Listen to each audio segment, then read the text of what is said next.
About 150 miles an hour. Look, you can see there are actually girls on the wing. They're waving to us all, so do wave back. They say they can see us, and it inspires them to perform even better if they see you waving. Just imagine that, you're on top of that wing, hanging upside down, doing an aerobatic maneuver.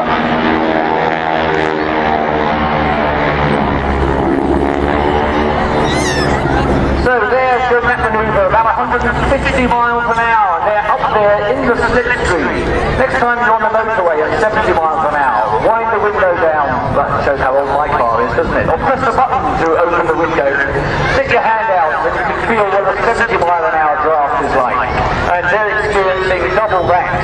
But they're not just standing there on top of the wings, because they're actually seated on what's called a swiveling rig. I say seated, it's more like a shooting stick they lean on.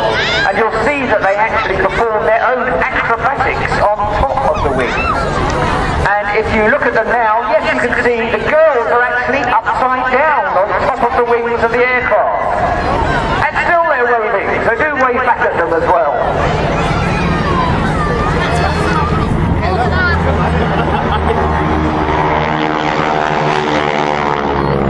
Well, wing walking dates back to the barnstorming days after the First World War, when young flying aces returned totally addicted to the thrill of flying.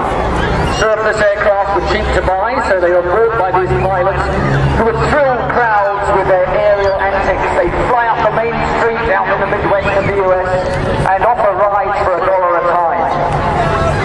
They then began to persuade the girlfriends and engineers to walk out along their biplanes' linen wings. That was the start of wing walking and flying circus entertainment. And they'd sleep overnight in farm barns, hence gaining the expression of the barnstormers.